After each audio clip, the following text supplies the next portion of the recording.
William Shakespeare Sonnet 138 present the idea of mutual deception in love. William Shakespeare sonnet 138 में प्रेम में जो आपसी धोखा होता है उसके विचार को प्रस्तुत करते हैं. The poet says that his beloved claim that she is truthful and he pretends to believe her although he knows she is not completely honest. कवि कहते हैं कि जो उसकी बिलव्ड है वो क्लेम करती है कि वह सत्य बोलती है, यानी सत्यवादी है, और वह जानता है, बहाना करता है उस पर विश्वास करने का, ऑल्दो यद्यपि वह जानता है कि वह पूरी तरीके से ऑनेस्ट नहीं है. Similarly the woman believes the poet to be young even though he is aware that he has grown older.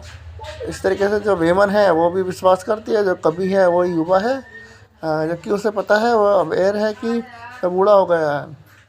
Both lovers hide the truth and continue their relationship through the silent understanding.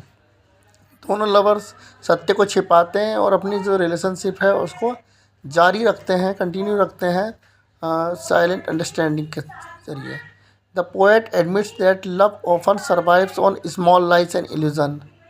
कभी admit करता, स्वीकार करता कि जो प्रेम होता है वो अक्सर क्या है, छोटे छोटे जो झूठ होते हैं जो और भ्रम होते हैं उनसे सर्वाइव रहता है, यानी उनसे जीवित रहता है. Instead of confronting the truth both partners prefers to maintain harmony while pretending to trust each other. यानी सत्य को एक दूसरे के जो कन्फ्रंट में यानी प्रिंट में लाने की बजाय दोनों के दोनों जो पार्टनर्स होते हैं वो पसंद करते हैं हारमोनी बनाए रखने को, बहाना बनाकर एक दूसरे के विश्वास पर. Thus the sonnet shows that human relationships are sometimes based on compromise and self-deception rather than complete honesty. इस प्रकार जो सोनेट है वो दिखाता है कि जो मानवीय संबंध होते हैं वो कभी कभी पूर्ण ईमानदारी की बजाय कॉम्प्रोमाइज़ और सेल्फ डिसेप्शन, अपने आप को धोखा देने पर आधारित होते हैं. तो ये था 130 सोनेट विलियम शेक्सपियर. मिलते हैं नेक्स्ट वीडियो में. Thank you so much. Like and subscribe this channel.